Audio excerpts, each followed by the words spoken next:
નમસ્કાર દર્શક મિત્રો, હું છું ભાસ્કર અક્ષિતા. તમે જોઈ રહ્યા છો લોકસામના ન્યૂઝ. તો જોઈએ આજના સમાચાર. પ્રાચીથી અમારા રિપોર્ટર બકુલ મકવાણા સાથે. શ્રી લુહાર સુથા જ્ઞાતિ પ્રાચી 31મો સમૂહ લગ્ન સમિતિ ભવ્યથી ભવ્ય 8-9 દંપતીએ પ્રભુતામાં પગલાં પાડ્યા.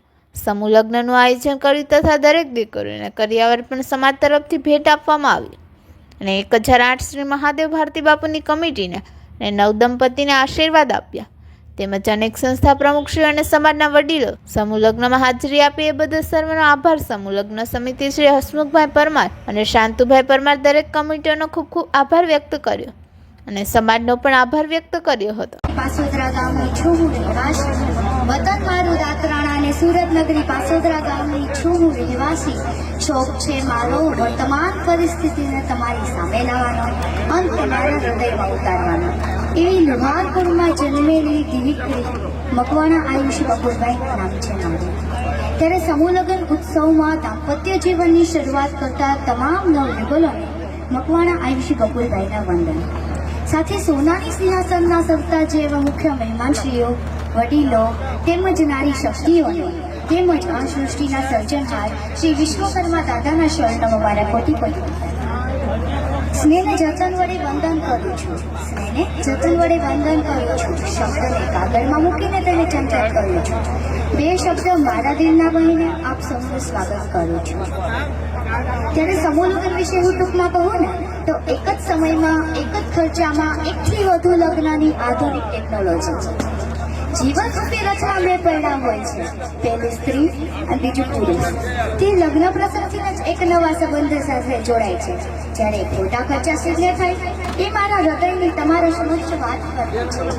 કોણ જાણે સમાજની કેવી રીત હશે, કોણ જાણે સમાજની કેવી રીત હશે. લગ્ન પ્રસંગની ઉજવણી તો સાવ અનોખી જ હશે, પણ જ્યારથી હું સમજણી થઈ છું ત્યારથી આ વિચાર મારા મગજમાં આવ્યા જ કરે કે શું કુદરતની એવી રચના છે કે વળઘોડો કાઢવો જ પડે. ટ્રાફિક અને ધ્વનિ પ્રદૂષણ ફેલાવવાનો શું અર્થ છે? શું ડીજે વગર સપ્તપદીના ફેરા નથી ફરી શકાતા? આપણા પેટની ભૂખ 80 થી 100 ગ્રામની હોય છે, તો 600 થી 800 રૂપિયાની ડીશની શું જરૂરિયાત છે?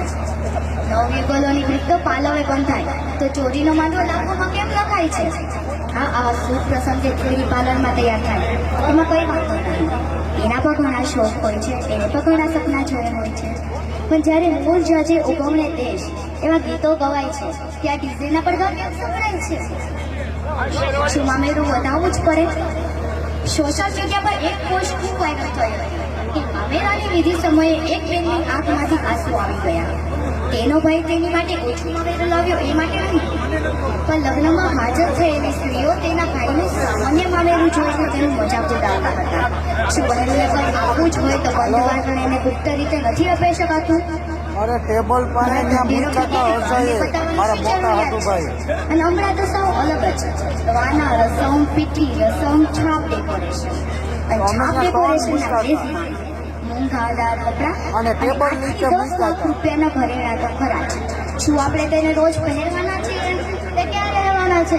ઘરની તિજોરીમાં કે બેંકના લોકરમાં? આપણી ગુજરાતીઓમાં એક કહેવત છે ને, લાંબા જોડી ટૂંકો જાય મરે નહીં માંદો થાય. સ્વાભાવિક વાત છે. મોંઘાદાર ખર્ચા અમીર વર્ગ અને પૈસાદાર લોકો કરે, પણ નાનો માણસ પોતાની હેસિયતથી વધારે કરવા જાય ને તો મુશ્કેલીમાં પડાય છે. કોરોના આવ્યો પણ આપણને એક વાત સમજાવતો ગયો કે માણસ ઓછા ખર્ચે પણ પોતાનું જીવન સારી રીતે જીવી શકે છે.